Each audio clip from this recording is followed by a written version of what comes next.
Not everyone experiences fear in that moment. For some, it's the opposite. It's peace. Deep, unexplainable peace. Because for those who trusted God, who followed truth, who didn't ignore that still small voice we talked about earlier, that moment is not terrifying. It's relief. It's like finally arriving home after a long, exhausting journey. In fact, the Bible describes it as comfort. In Luke 16, Lazarus is carried to a place of peace, while the rich man experiences the opposite. And that contrast happens immediately. No waiting. Which brings us to a question most people avoid. What determines what you experience in that moment? Is it your actions, your beliefs, your intentions, or something deeper? Because here's where things get serious. A lot of people assume, I'm a good person.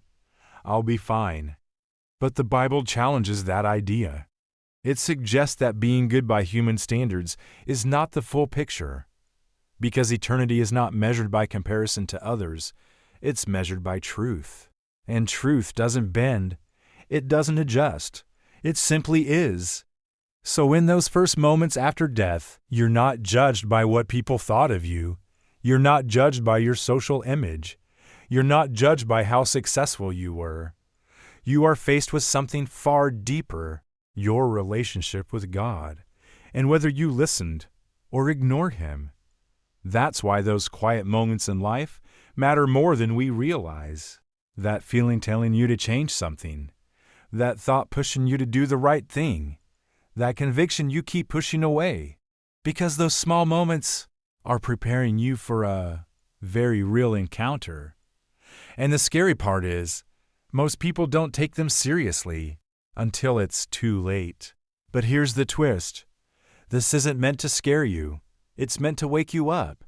Because if awareness continues after death, then what you do right now matters more than you think. Every decision, every direction. In Ecclesiastes 12:7, it says, "The dust returns to the ground it came from, and the spirit returns to God who gave it." That means something inside you, your spirit, your true self goes back to its source, not lost, not destroyed, but returned.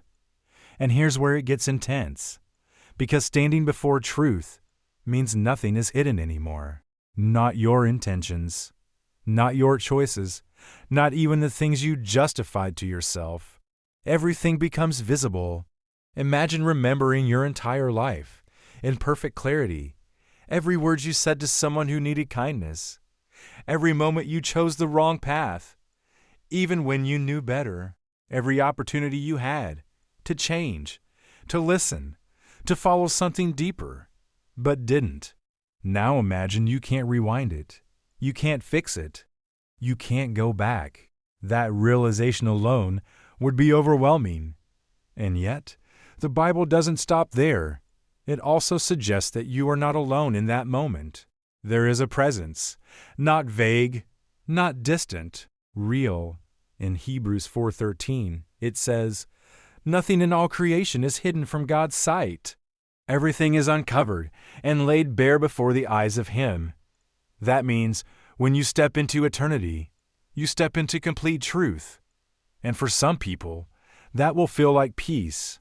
But for others, it will feel like exposure. Because the difference is not in God. It's in what you chose during your life. Now let's make this real again.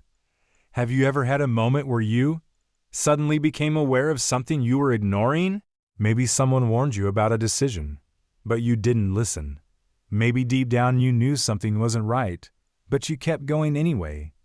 And then one day, reality hit. That heavy feeling in your chest. That realization of, I should have done things differently. Now imagine that feeling, but there's no way to change anything. That's the kind of weight the Bible is pointing toward. But here's something most people don't expect. Because in the next part, we're going to go deeper into what those two destinations actually look like, and what determines where you go. And trust me, it's not what most people think. The first moments beyond, what do you actually experience? What if the moment after death feels more real than anything you've ever experienced in your life. Not like a dream, not like sleep, but sharper, clearer, almost overwhelming. Most people imagine death as darkness, silence, nothingness. But the Bible suggests something completely different, something that should honestly make you stop and think. Because according to Scripture, the first thing you don't lose after death is awareness. You don't fade out. You wake up, and that changes everything. Let's go back to that moment again. Your body is gone. Your last breath has already passed. People around you are reacting, crying, calling your name, but you're no longer responding. And then suddenly, you realize you're still there. Not in the same way, not physical, but conscious. You can think, you can remember, you can feel.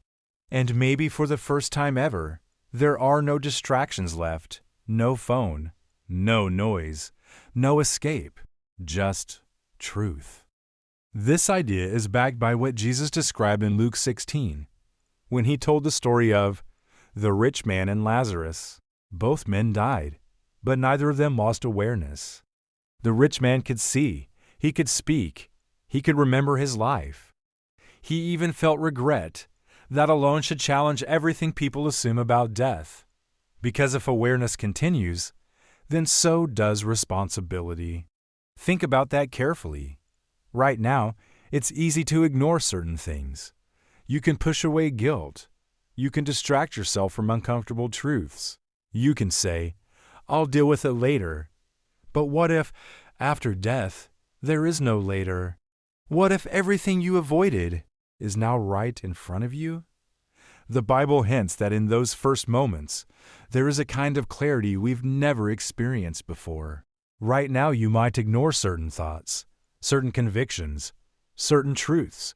But what if, after death, you can't ignore anything anymore? What if everything becomes clear?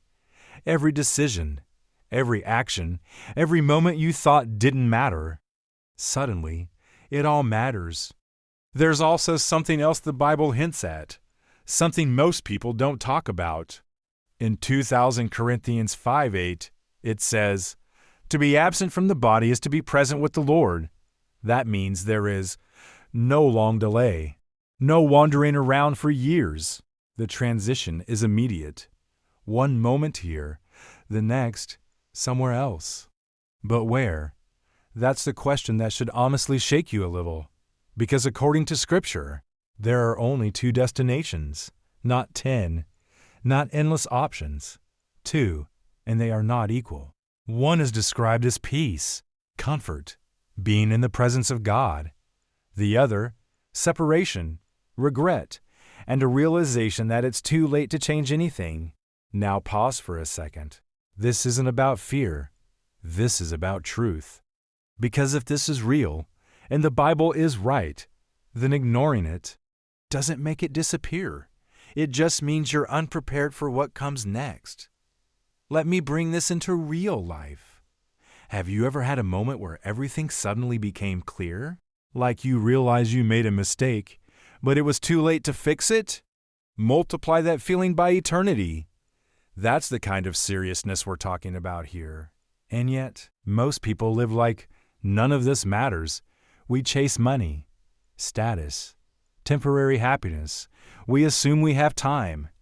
But the Bible warns again and again. Life is fragile, unpredictable. Here one moment, gone the next. And when that moment comes, you won't get a warning. No countdown, no second try. Just transition from temporary to eternal. So the real question isn't just what happens after death. The real question is, are you ready for what happens after death? What if I told you the moment your heart stops is not the end, but the beginning of something you were never prepared for? Most people don't like to think about death. We avoid it. We distract ourselves from it. We tell ourselves, that's something I'll deal with later. But here's the truth. Every single person watching this will face that moment one day. And the real question is not if it happens, it's what happens next. Imagine this for a second. You're lying there, your body is still, people around you are crying, machines go silent, and then suddenly, you're aware. Not in your body, but you're still there. You can see, you can feel, you can think. But something is different, because in that exact moment, according to the Bible, your soul doesn't sleep. It doesn't disappear. It doesn't fade into nothing. It moves, and not randomly. Hebrews 9:27 says, "It is appointed for man to die once, and after that comes judgment." Let that sink in. Not maybe, not we'll see, it says. After death comes judgment. That means the moment after your last breath, you are not lost in darkness. You are stepping into eternity. Now here's where it gets intense. Jesus himself told a story in Luke 16 about two men who died on the same day. One was rich, lived in comfort. The other was poor, suffering his whole life. But the shocking part, the moment they died, their experiences were completely different. The poor man instantly found peace. The rich man instantly became aware that he was in a place of torment. No waiting, no second chance, no let me go back and fix things. Just immediate reality. And that changes everything we've been told to believe. Because a lot of people think, after death, there's just nothing, silence, darkness, non-existence. But the Bible paints a completely different picture. It says, your consciousness doesn't end, it continues. And not only that, you become more aware, not less. Think about that. To stop delaying, to choose direction. And it doesn't have to be complicated. It starts with honesty, with a simple decision. A real one, not perfect, but genuine. A moment where you say, I'm done ignoring this. I'm ready to listen. I'm choosing truth. And from that moment, everything begins to change. Not instantly on the outside, but deeply on the inside. And that's where eternity begins. Not after death, but with a decision right now. If this message made you think, even for a moment, don't ignore that feeling, because that might be the most important moment of your life. If you want more videos like this, deep, real, and life-changing, make sure you subscribe to the channel and comment below, I'm listening, because this isn't just content. This is something bigger. And trust me, you don't want to miss what comes next. Time, but not unlimited time. Just enough to choose, enough to respond, enough to change direction. And that's what makes this moment powerful. Because eternity is not decided at the end of your life. It's decided in moments like this. Quiet, personal, real. Now let's make this simple. There are only two directions, not 10, not infinite options. 2. Moving toward truth, or away from it. Moving toward God, or ignoring Him. And every day, you are choosing one, whether you realize it or not. Because even doing nothing is a direction. Even delaying is a decision. And over time, those decisions become your path. And that path becomes your destination. Now here's the part that changes everything. God is not hiding from you. He's not making this complicated. He's not waiting for you to be perfect. He's offering you something simple, but powerful. A relationship, a way, a truth, through Jesus. Not something you earn, something you accept. And that means, right now, you can choose differently, no matter your past, no matter your mistakes, no matter how far you feel, because grace is still available. And that's what makes this message hopeful. Not heavy, not crushing, but real. Because this is not about fear, it's about opportunity. Now pause. Be honest with yourself. Not what you say, not what others think, but what you actually feel. Are you moving toward truth, or just staying comfortable? Are you listening, or just hearing? Are you responding or delaying? Because the answer to that question is shaping your eternity. And deep down, you already know that quiet voice, that feeling, that awareness, it's still there, and it's asking you one thing: what will you do now? Not tomorrow, not someday, now. Because this moment is not random. You didn't hear this by accident. You didn't feel this for no reason.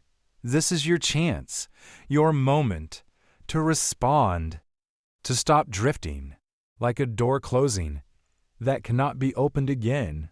And deep down, you will know no confusion, no uncertainty, just clarity.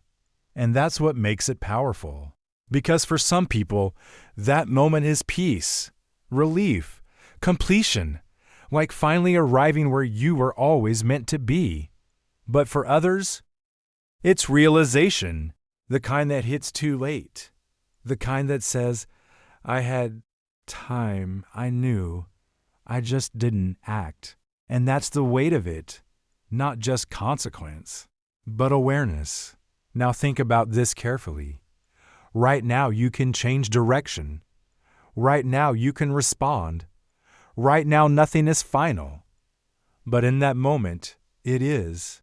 And that's why this matters. Because the way you live now is shaping how that moment will feel.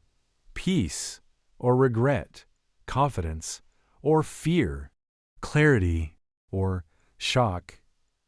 And the difference is not random. It's chosen, day by day, decision by decision, moment by moment. Now here's the part most people avoid thinking about. What happens after that moment? Because judgment is not the end. It's the confirmation, the final direction, the point where eternity begins in its full form. And there is no turning back. Which leads to the final part of this journey, the part most people never prepare for. But everyone will face eternity. And the choice you still have right now? What if eternity is not something you enter blindly, but something you've been moving towards your entire life? Not suddenly, not randomly, but step by step, choice by choice, direction by direction. Because by now, you already understand something most people ignore. Death is not the end. Awareness continues. Truth is revealed, and a final moment is coming where everything becomes permanent. But here's the most important truth of all. You are not there yet. You are here, right now, breathing, thinking, listening. And that means you still have something most people take for granted. No distractions, no excuses, no second chances. Just truth. Because according to the Bible, there is a moment coming for every single person called judgment. And this is where everything becomes real. Not what you believed emotionally, not what you assumed, but what is actually true.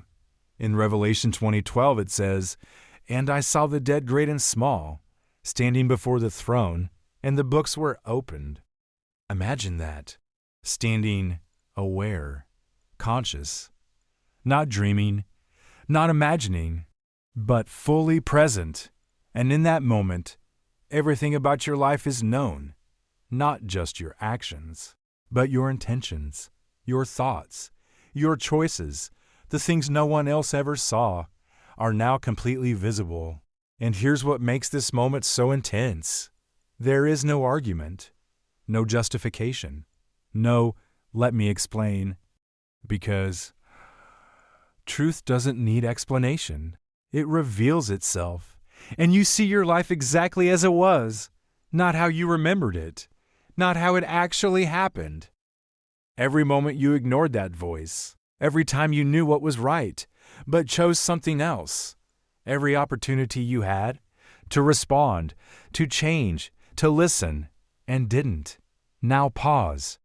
Feel that for a second, because this is not about fear. This is about reality. And here's where everything comes together. Because this moment is not about comparing you to others. It's not about being better than someone else. It's about one thing: truth, and your response to it. Because earlier, we talked about grace, about Jesus, about the invitation that was given to you. And in that moment, the question is not, were you perfect? The question is, did you accept what was offered or reject it? Because that decision echoes into eternity. Now here's what most people don't expect. That moment will feel final. Not in a dramatic, chaotic way, but in a calm, undeniable way. Because the moment this becomes just another routine, you risk falling back into that same illusion we talked about earlier. But when it stays real, when it stays personal, when it stays connected, everything changes.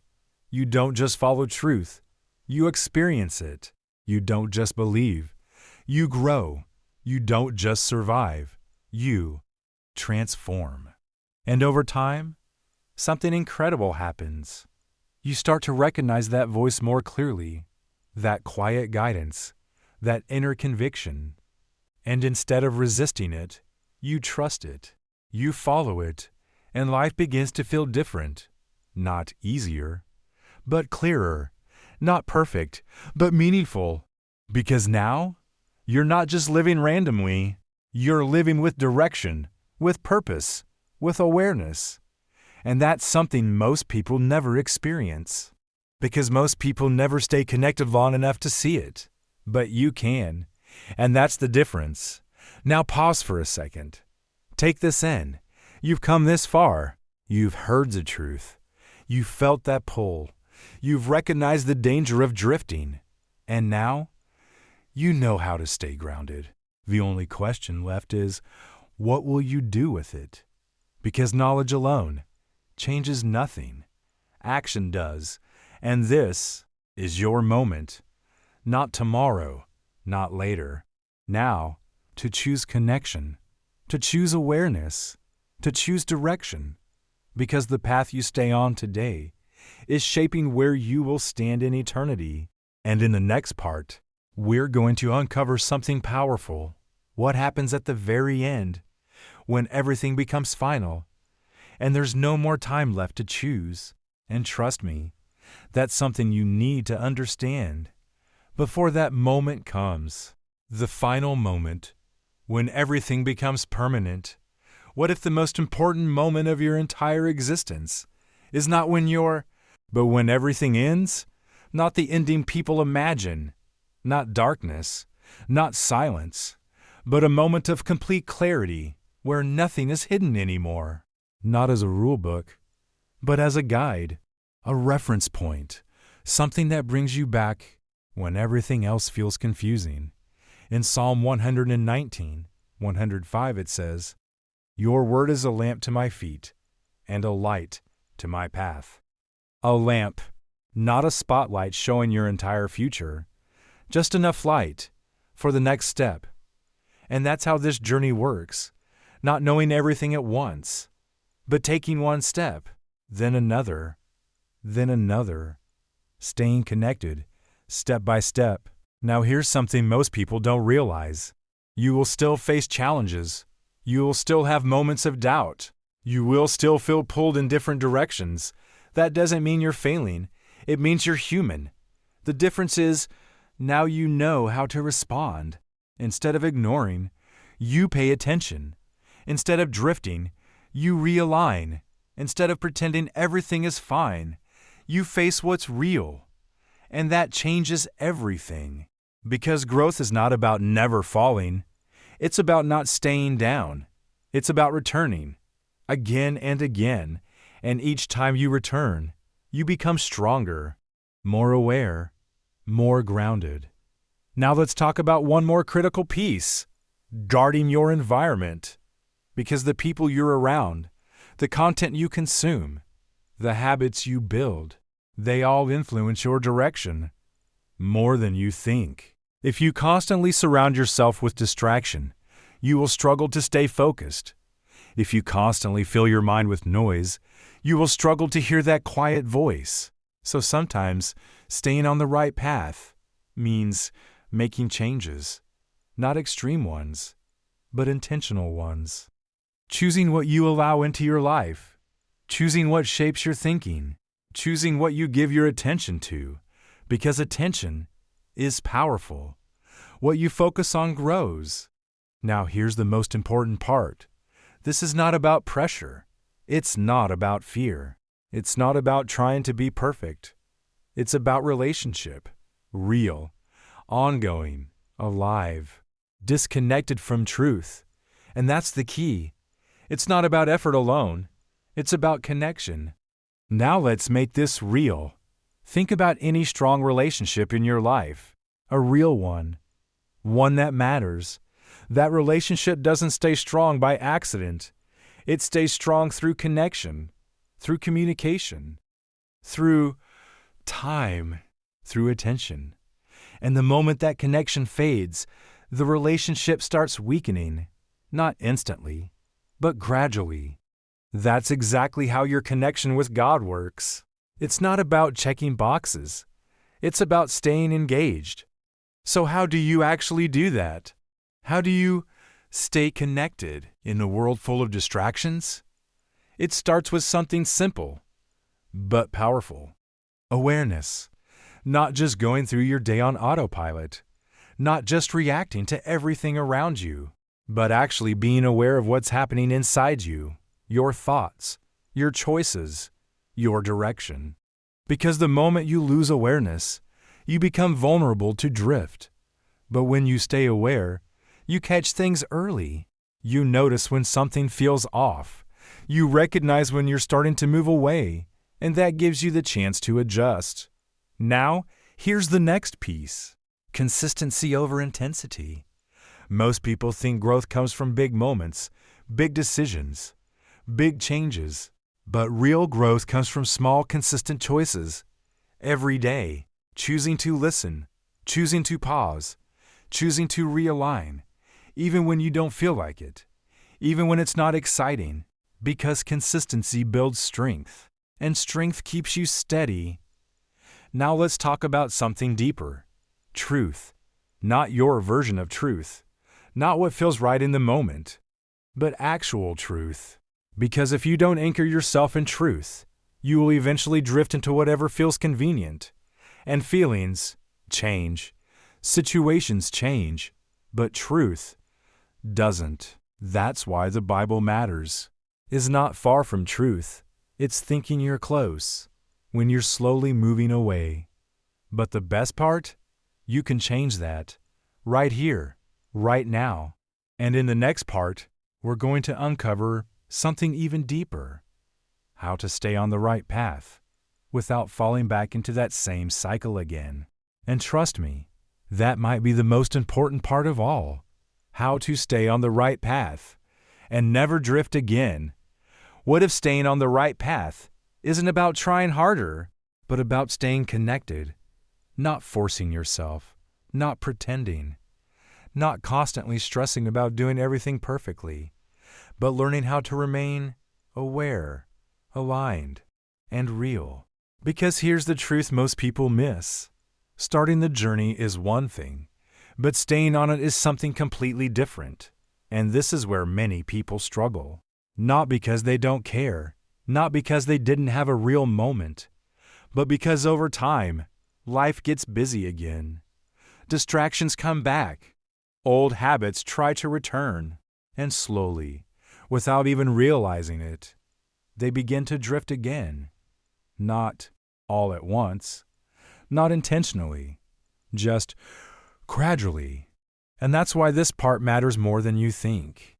Because if you don't understand how to stay grounded, you'll keep repeating the same cycle, feeling close, then distant, focused, then distracted, clear, then confused, over and over again. But what if that cycle could break? What if you could actually stay steady? Not perfect, but consistent. Not flawless, but real.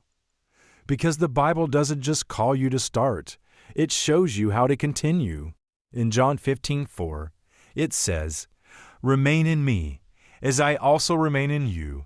No branch can bear fruit by itself. It must remain in the vine." That word, remain, not visit, not occasionally check in, not only when things go wrong. Remain, stay connected, stay close, stay aware. Because just like a branch cannot survive disconnected from the tree, you cannot stay spiritually alive, because direction always leads somewhere. Always. In Revelation 305, 1:6, it says, I know your deeds, that you are neither cold nor hot. So, because you are lukewarm, I am about to spit you out of my mouth. That word lukewarm, not completely cold, not fully committed, somewhere in between, comfortable. And that's the danger zone. Because lukewarm feels safe. It feels balanced. It feels like you're doing enough. But according to the Bible, it's actually a place of disconnection. Not because God moved away, but because you stopped moving toward Him. Now pause. Be honest with yourself for a moment. Not what others see, not what you say, but what you actually feel. Are you connected or just comfortable? Are you growing or just maintaining? Are you listening or just assuming everything is fine? Because the difference between those two is everything. And here's the powerful part. If you recognize this, if you feel this, it means you're not too far gone. It means you can still adjust, still turn, still realign. Because drift is not permanent, unless you ignore it. And that brings us back to that same pattern, listening or ignoring, responding or delaying. Because correction doesn't require perfection. It requires honesty, the willingness to say, something is off, and I don't want to ignore it. And that's where real growth begins again, not from pretending everything is fine, but from facing what's real, because truth doesn't push you away. It pulls you back. It doesn't shame you. It calls you. It reminds you you're not too far. You can still come back. You can still move forward the right way. And that's where this becomes hopeful. Because this is not about fear. It's about awareness. And awareness gives you a chance, a moment, a decision, right now, to check your direction, to realign your path, to move closer, instead of drifting further. Because the worst place to be, going through the motions, saying the right things, doing the expected actions, but losing the connection. And when connection fades, everything else becomes surface level. You look right, but inside, you're distant. And here's the scary part. You might not even notice when it happens, because routine feels safe, predictable, comfortable. But comfort can hide distance. Another reason people drift is comparison. You start looking at others and thinking, at least I'm not like them. I'm doing better than most. I believe, I try, I'm fine. And slowly, your standard shifts. Not based on truth anymore, but based on other people. And that's dangerous.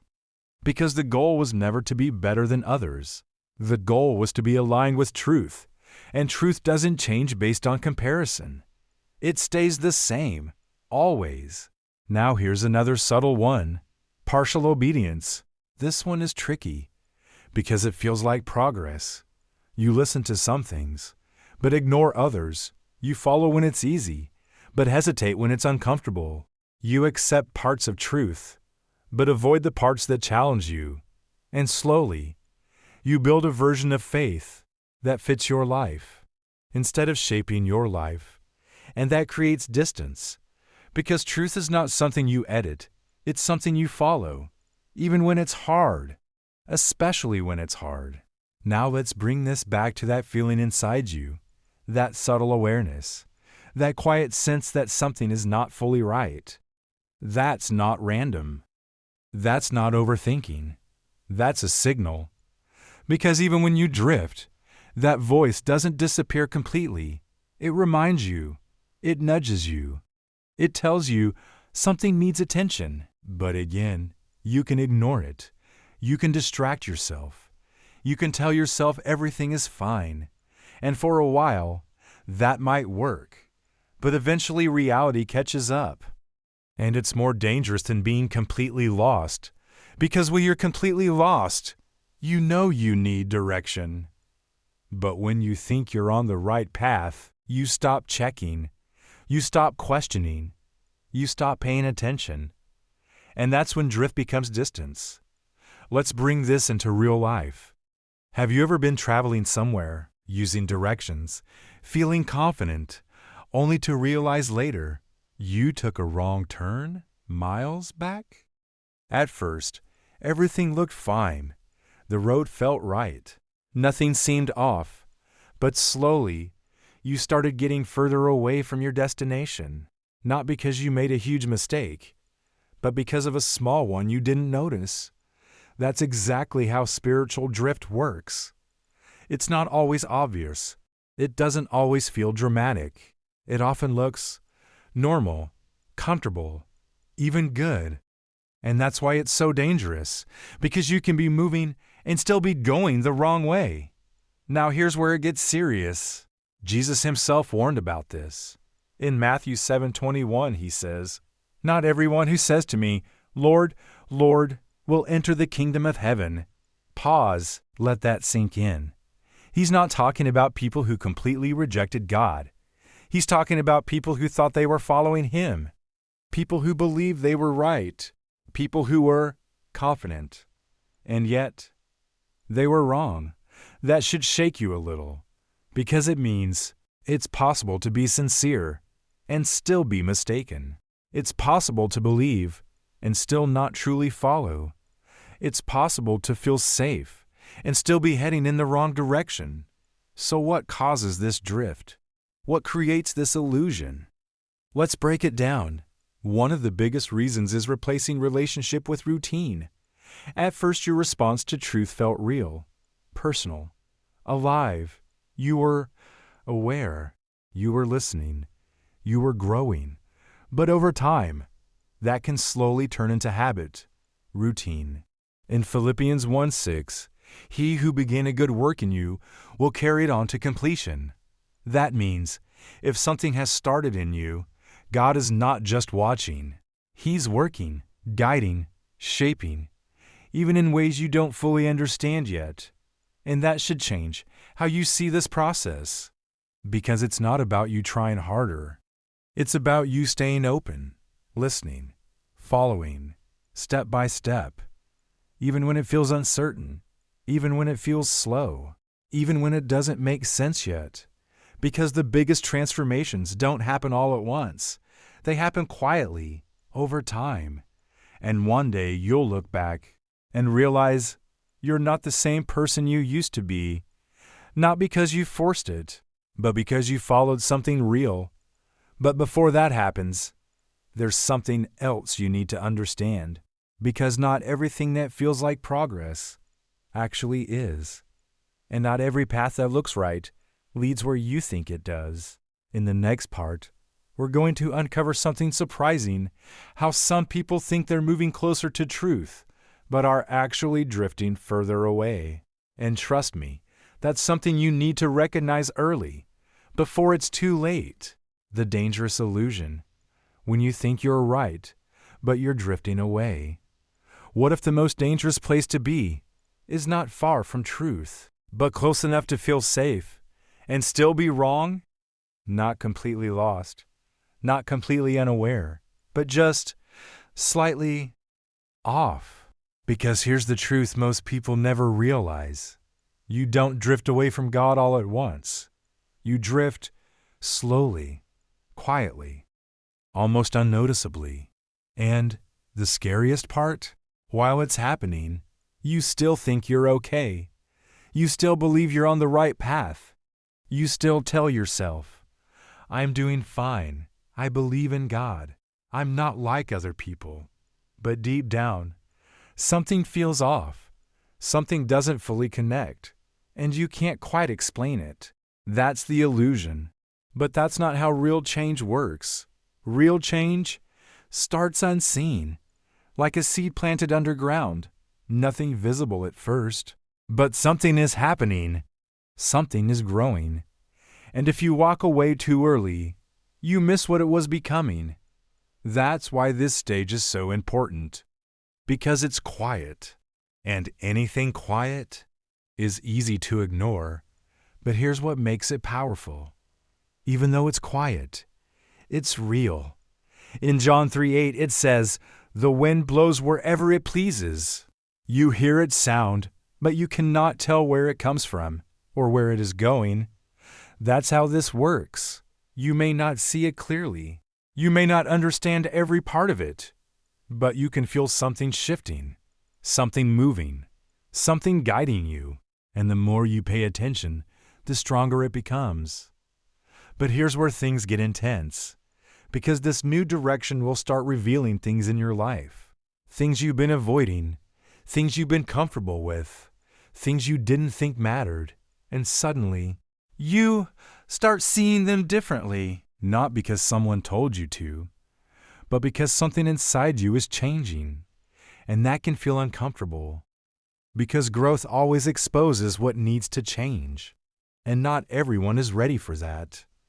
There will be moments where it feels easier to go back, to ignore it again, to return to what's familiar, because familiar feels safe, even if it's not right. But deep down, you'll know. You'll feel that pull again, that quiet voice reminding you. You've already seen the truth. You can't unsee it now. And that's where the real choice continues. Because this isn't just one decision. It's a direction. A daily one, moment by moment, choice by choice. And every time you choose to listen, that connection grows stronger. But every time you ignore it, that tension comes back. Now here's something powerful. You're not doing this alone, even if it feels like it sometimes. Because the Bible says,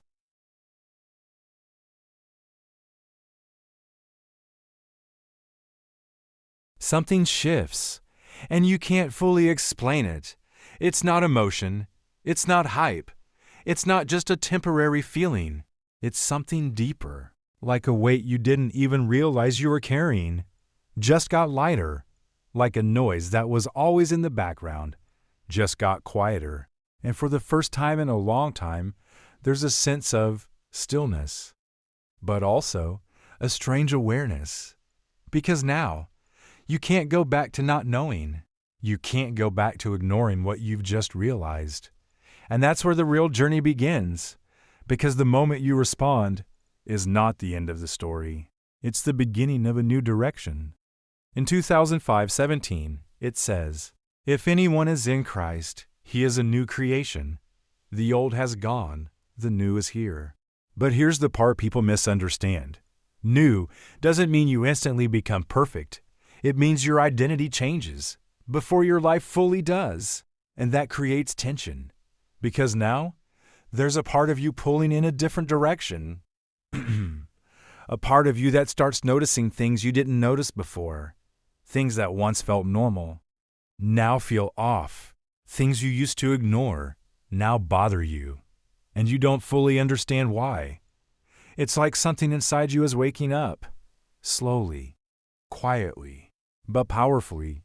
And that's where the suspense begins. Because not everything around you will support this change. In fact, some things will start to resist it. Your old habits, your old mindset, even people around you might not understand what's happening.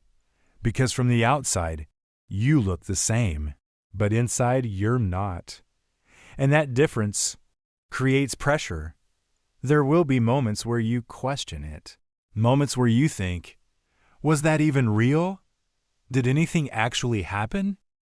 And that's where many people turn back. Because they expect instant results, instant clarity, instant transformation. Ignoring is still a response.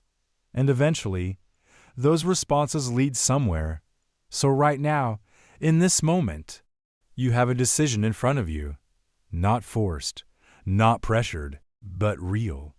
You can walk away from this. You can scroll past it. You can tell yourself, I'll think about it later. Or you can pause, think, and respond. Because the truth is, the opportunity you have right now is something not everyone gets forever. And the fact that you're hearing this means you still have time. But time is not unlimited. So don't just treat this like another video. Don't just let this be another moment you forget. Because this might be one of the most important moments of your life. And in the next part, we're going to go even deeper into what happens after this decision, how your life begins to change, and what it truly means to walk in the direction of eternity. And trust me, that journey is more powerful than you can imagine. The moment your life starts changing and you don't even realize it. What if the moment you truly decide, everything doesn't change instantly, but something inside you does? Not loud, not dramatic, not something the world notices, but something real, something deep, something irreversible. Because here's the truth most people don't expect. The biggest change in your life doesn't always look like change at the beginning. It feels quiet, almost unnoticeable. And that's exactly why so many people miss it. Let's go back to that moment. You've heard the truth. You've felt that pull. And this time, instead of ignoring it, you respond. Not perfectly, not with full understanding, but honestly. You stop running. You stop delaying. And for the first time you say, God, I'm listening. Now here's what's strange. Nothing around you changes. Your room looks the same. Your phone is still in your hand. Your life, on the outside, looks exactly like it did a few minutes ago. But inside, because this is not just words. It's not just repeating something. It's not just saying, yeah, I believe.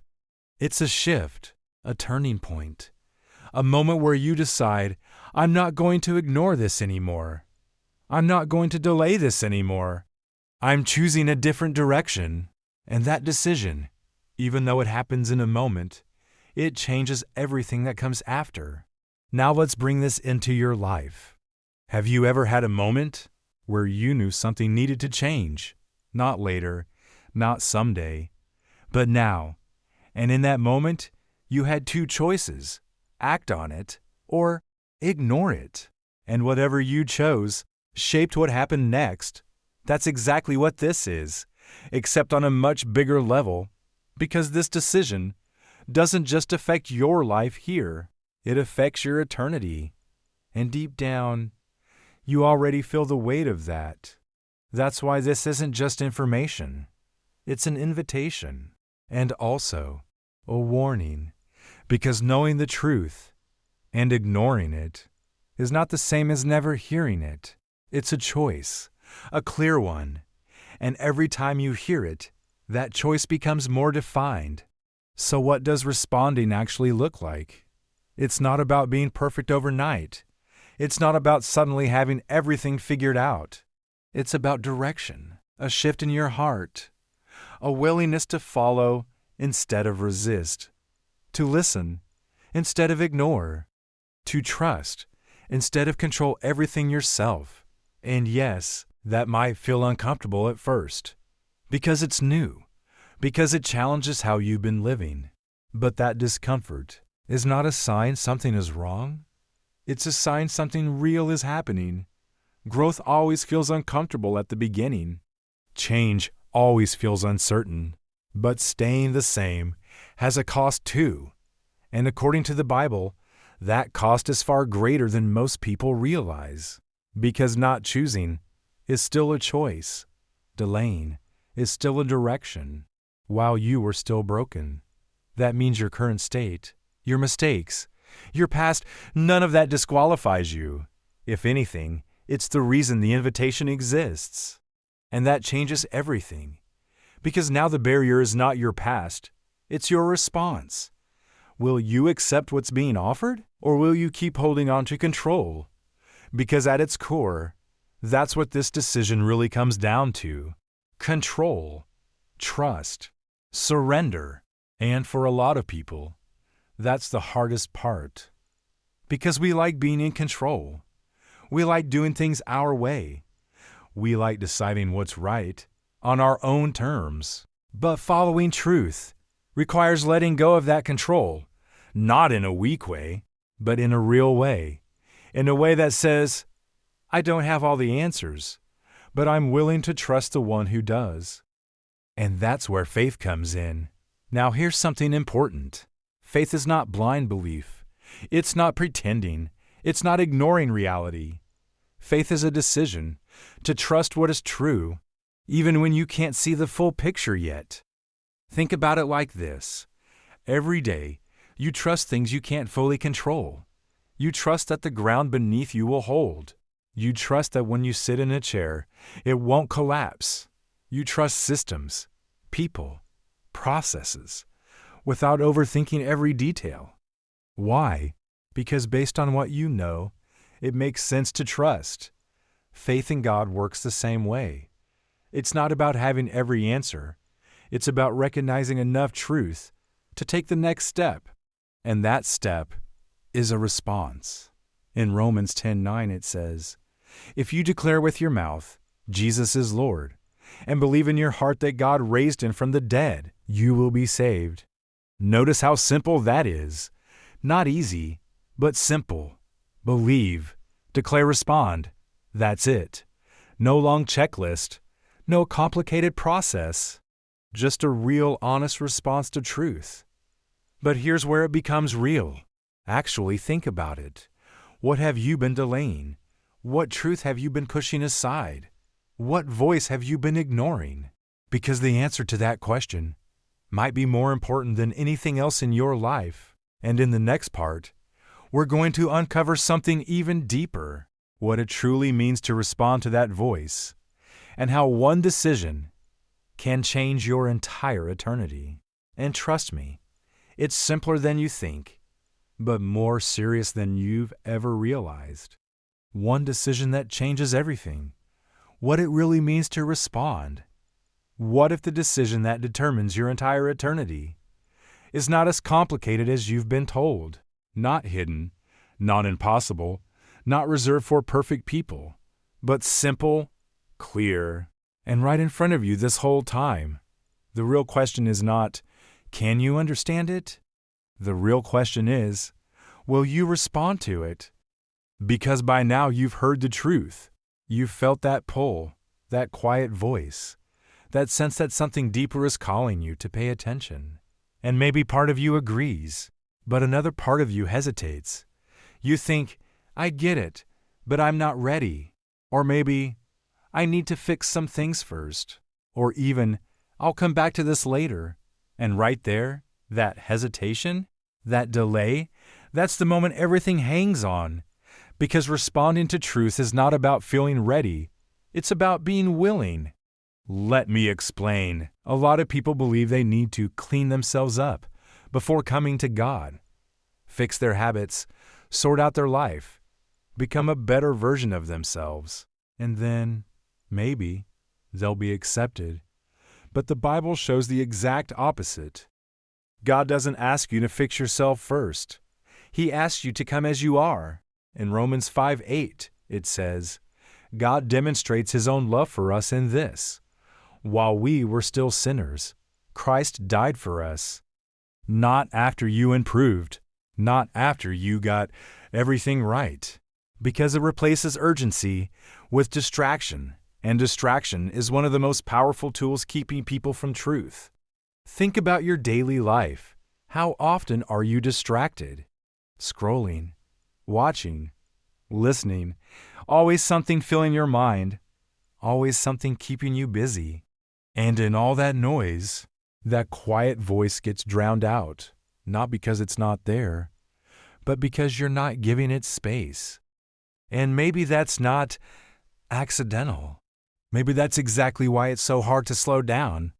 Because the moment you do, you start to think. You start to feel. You start to realize things you've been avoiding. And that's uncomfortable. So instead you keep moving. You keep distracting yourself. You keep telling yourself, later. But here's the reality you can't ignore. There will come a moment when later no longer exists, when time runs out, when the opportunity to choose is gone. And at that point, it won't matter what you intended to do. It won't matter what you plan to do. It will only matter what you actually chose. That's why this message matters so much. Not to pressure you, not to scare you, but to wake you up to something real. Because if eternity is real, then delaying the most important decision of your life is not neutral. It's a direction. And deep down, you already feel that.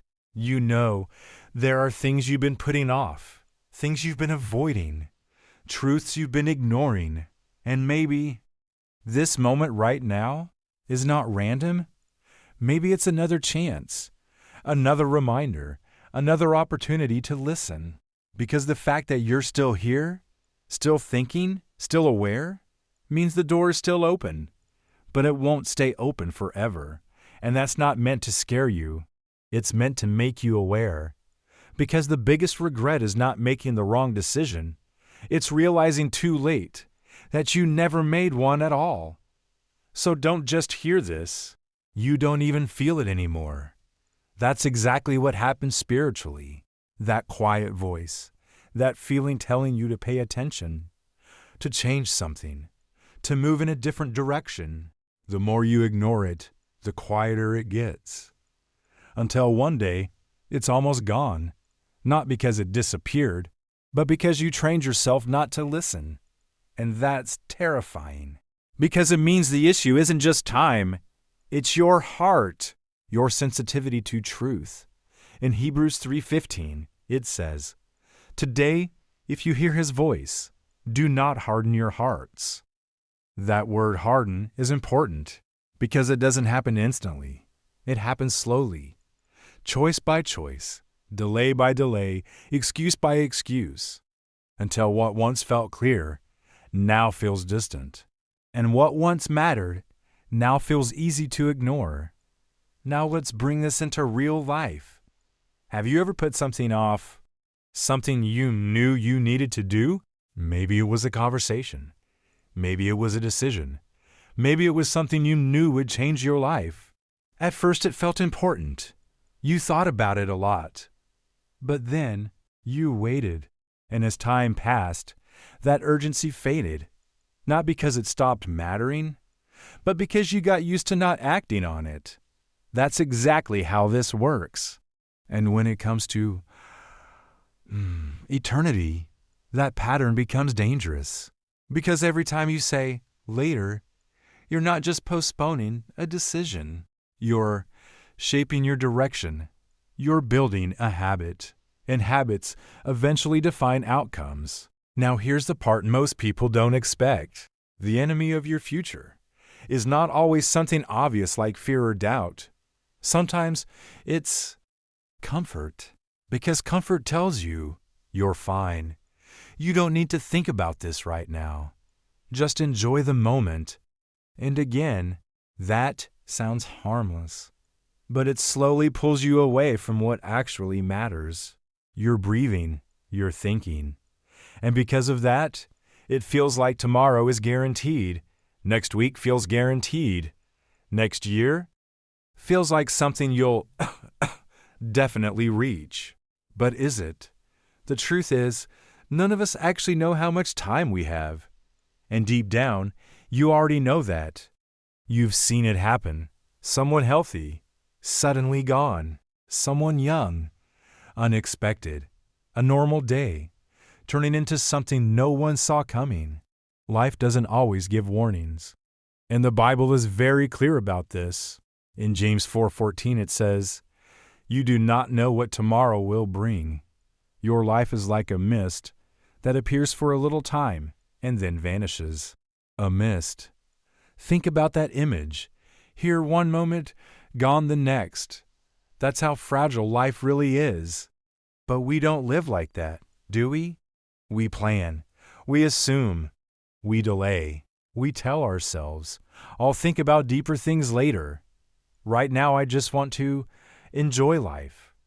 And that's exactly where the danger hides. Because later is not a promise, it's an assumption. And eternity is not something you prepare for at the last second. It's something you choose direction for every single day. Now here's where it gets uncomfortable, because a lot of people believe they'll have a final moment, a last chance to make things right, a moment on their deathbed where they can say, "Okay, God, now I'm ready." But the Bible never promises that. Not once. In fact, it warns the opposite. In 6 Corinthians 6:2, it says now is the time of God's favor. Now is the day of salvation. Not tomorrow, not later. Because the opportunity you have today is not guaranteed tomorrow. And here's the deeper truth most people don't think about. The more you delay something, the harder it becomes to choose it later. Think about habits in your own life. The longer you ignore something important, the easier it becomes to keep ignoring it, until eventually, sometimes even painful.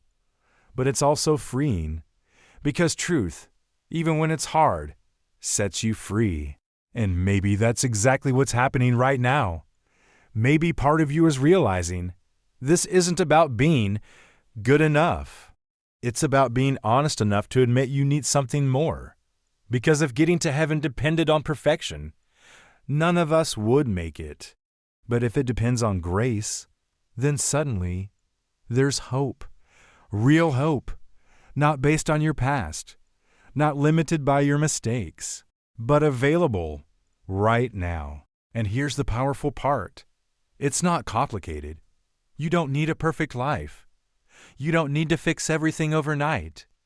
You don't need to pretend you have it all together. You just need to respond to that voice, to that truth, to that invitation. Because the same God who knows everything about you still offers you a way forward, and that changes everything. But in the next part, we're going to go even deeper, because there's something many people assume that turns out to be completely false. The idea that, "I'll figure this out later," and trust me, that might be the most dangerous belief of all. The lie of, "I'll do it later," and why it's more dangerous than you think. What if the most dangerous lie you've ever believed is also the most comfortable one? Not something obvious, not something extreme, but something simple, something you've probably said to yourself without even realizing it. "I'll deal with it later. I have time. Right now isn't the moment." It sounds harmless. It feels logical. But according to the Bible, that one belief has silently led more people in the wrong direction than almost anything else. Because it creates a false sense of security. And the problem with false security is that you don't realize the danger until it's too late. Let's be real for a second. You're alive right now. That's not a suggestion. That's a claim, a bold one, exclusive, clear, and honestly, uncomfortable for a lot of people. Because it removes the idea that all paths lead to the same place. According to Jesus, they don't. There is a specific way. And it's not built on your performance. It's built on your relationship with Him. Now pause for a second. This is where people either lean in or pull away. Because relationship means something different than religion. Religion says, do more, try harder, earn your way. Relationship says, trust, follow, receive. And that's a completely different mindset. Think about it like this. Imagine you're standing in a courtroom. You've been found guilty. The evidence is clear. There's no arguing it. The judge is about to give the sentence. And then suddenly, someone steps forward and says, I'll take the punishment instead. Not because you earned it. Not because you deserve it. But because they chose to. That's the picture the Bible paints. That's what Jesus did. He took the consequence so you could receive mercy. But here's the part most people miss. Just because that offer is made doesn't mean it's automatically accepted. You still have to choose it. You have to receive it. Because love doesn't force itself. It invites. So what actually decides your destination? Not your effort, not your image, not even your intentions. It comes down to one question. Did you accept the truth or reject it? Did you trust what Jesus did or rely on yourself? Did you listen to that quiet voice or ignore it? Because at the end of the day, you're not standing before God comparing yourself to other people. You're standing before truth. And truth doesn't bend. Now let's bring this into real life again. Have you ever believed something your whole life, only to find out later it wasn't true? That moment where everything shifts, where you realize, I was wrong. In Ephesians 2:8-9, it says, "For it is by grace you have been saved, through faith, not by works, so that no one can boast." Let that hit you for a second. Not by works. That means it's not about how many good things you've done, not about your reputation, not about being better than others. Because if it was, then where would the line be? How good is good enough? Who decides that? And what happens when you fail, even once? See, deep down, we already know something isn't right with the "I'm a good person" argument. Because if we're honest, no one is perfect. Everyone has lied. Everyone has hurt someone. Everyone has ignored truth at some point. And the Bible doesn't sugarcoat that. In Romans 3:23 it says, "For all have sinned and fall short of the glory of God." Not some people, not just bad people. All. That includes you. That includes me. That includes everyone. And that creates a problem.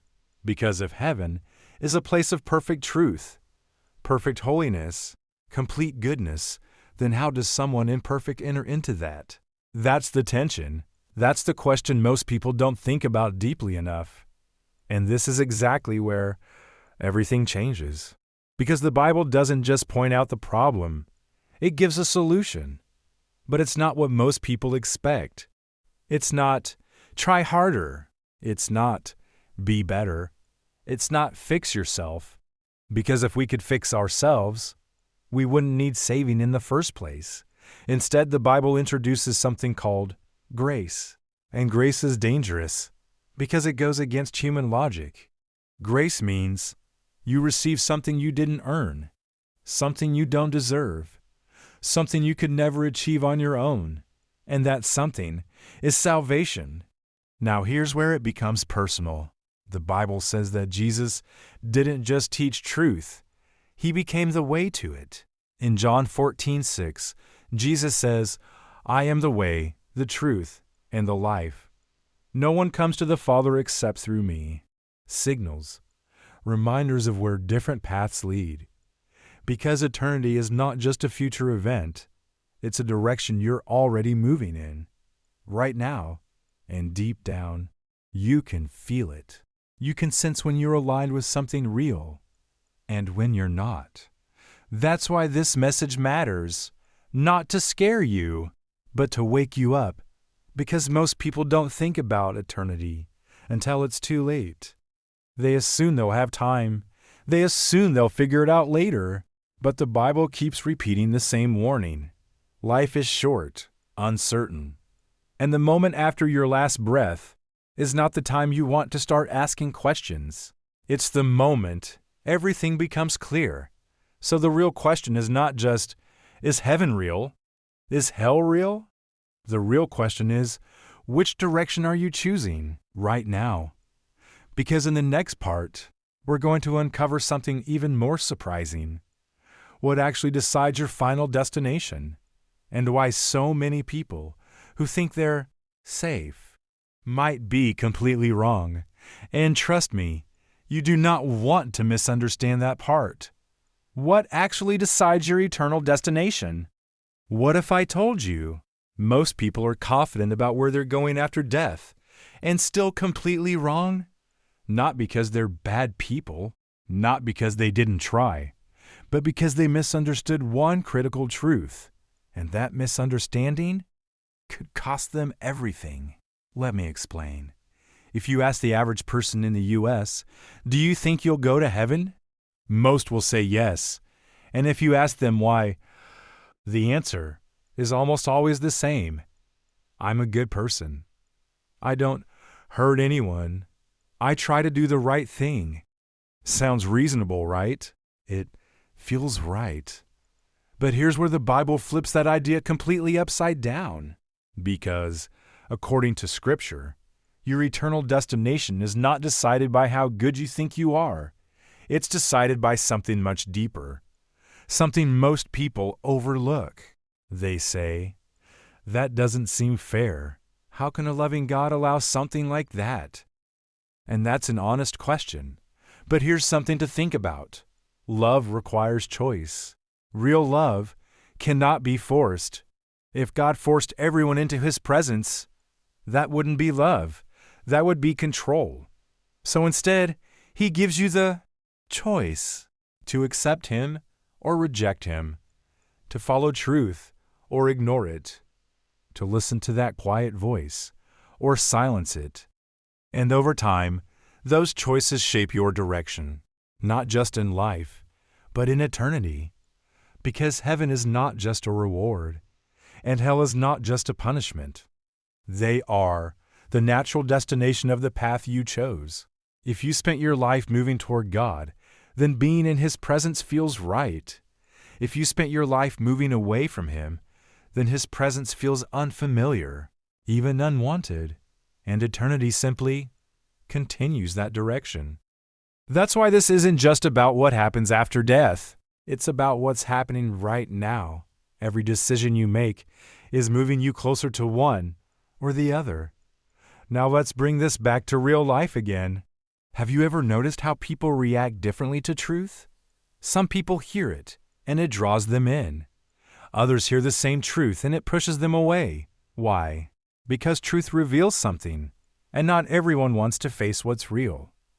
But avoiding truth doesn't change it. It just delays the moment you have to face it. And according to the Bible, that moment is coming for everyone, no exceptions. Which leads to something even deeper. What if heaven and hell don't begin after death? What if they begin in small ways even now? Think about it. Moments of peace, purpose, clarity, connection. Those feel like life, like something meaningful. But moments of emptiness, confusion, disconnection, those feel like something missing, almost like a separation. And maybe that's not random. Maybe those are glimpses. In Revelation 21:4, it says, "He will wipe every tear from their eyes. There will be no more death, or mourning, or crying, or pain." But here's what most people miss. It's not just about what's not there. It's about what is there. Complete peace, complete truth, complete connection, no pretending, no hiding, no brokenness, just fullness. And for those who have spent their lives moving toward that, listening to that quiet voice, choosing truth even when it's hard, that place feels like home, not unfamiliar, not distant, but right, like something you were always meant for. But now, let's talk about the other side, and this is where things get uncomfortable, because hell is often misunderstood. People either joke about it, ignore it, or reduce it to a symbol. But the Bible doesn't treat it lightly. It describes it as separation, not just physical. In 2 Thessalonians 1:9 it says, "They will be punished with everlasting destruction and shut out from the presence of the Lord." That phrase right there, shut out from the presence of the Lord, that's the key. Because if everything good comes from God, then what happens when that presence is completely removed? No peace, no comfort, no hope, no light. Just the absence of everything that once gave meaning. And here's the part that most people don't realize. It's not just about pain. It's about realization. The awareness that you had a chance, and you ignored it. The understanding that truth was available to you, but you chose something else. And now, there's no way back. That's why in the story from Luke 16, the rich man doesn't just suffer. He remembers. He understands. He even asks for a warning to be sent to others, because he knows they're heading in the same direction. That detail is powerful, because it shows this isn't about random punishment. It's about consequence, a result of choices. Now pause again. This is where a lot of people push back. Every time you choose truth or ignore it, you're shaping what that moment will feel like: peace or regret, clarity or fear. And deep down, you already know which direction you're heading. You don't need someone else to tell you. That quiet voice inside you, it's already been trying to guide you. The question is, are you listening? Because in the next part, we're going to uncover something even deeper: what those two destinations actually are, and what the Bible really says about heaven and hell. And trust me, it's not what most people think. The two destinations, and the truth most people get wrong. What if everything you've ever heard about heaven and hell is only half the story? Not completely wrong, but not fully understood either. Because most people imagine heaven as clouds, light, and endless peace, and hell as fire, punishment, and fear. Simple, clear, two opposites. But the Bible describes something deeper, more real, and honestly, more personal than most people expect.